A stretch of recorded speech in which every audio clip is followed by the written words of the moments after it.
Sabah futbol üzrə Azərbaycan çempionatının 1-ci divizionunda 6-cı turun oyunları çərçivəsində Kəpəz Qazağa yollanacaq. Nizami yurdunun təmsilçisi yerli Göyəzənin qonağı olacaq. Sonuncu dəfə 10 il öncə qarşılaşan bu komandalar indi aşağı liqada münasibətlərinə aid gətirəcəklər.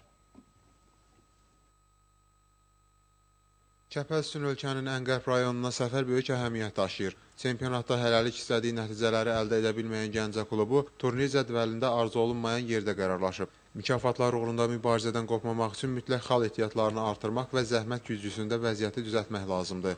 İlk turlarda 1-ci divizionun ən iddialı komandaları ilə qərarlaşan və cəmi 5 xal toplayan Sarı Göylər bu yüzdən Göyəzənlə görüşə 3 xal mənbəyi kimi baxırlar. Hazırlıq prosesi normal keçir, yəni əvvəlki onlara necə hazırlaşmışıq, elə də davam edirik. Sadəcə olaraq Göyəzənlə, yəni mən istəməzdim ki, Göyəzənlə xal itirək. Baxmayaraq ki, axırıncı yerdə gedirlər. Elə komandalara qarşı oynamaq biraz çətindir. Allah qoysa Göyəzənlə də 3 xal almağa gedirik inşallah.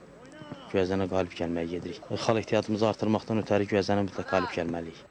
Heyəti yerli gənclərdən təşkil olunan və çempionatda keçirdiyi bütün oyunları məğlubiyyətlə başa vuran Göyəzənin aktivində xal yoxdur. Sonuncu, 16-cı yerdə möhkəmlənən 1-ci divizionun outsiderini turnir cədvəlində Kəpəzdən 4 pillə ayırır. Rəqib oyunlarına baxmışam, belə komanda, döyüşkən bir komandadır. Elə təcrübələr olmasa da cavan uşaqlardılar Göyəzənin.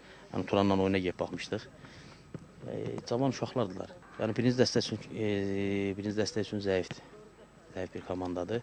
Amma baxmayaraq, yenə deyirəm, döyüşkən bir komandadır, döyüşürlər, başarmasalar, yəni ustalıq səviyyələri yüksək olmasa da, yəni döyüşkən ruhları var.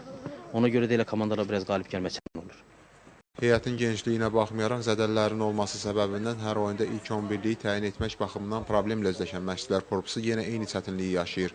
Komandanın kapitanı Zaur Əsədov tam sağalmayıb. Yeganə sevindirici məqam ötən turu buraxan Şahin Kərimovun sıraya dönməsidir.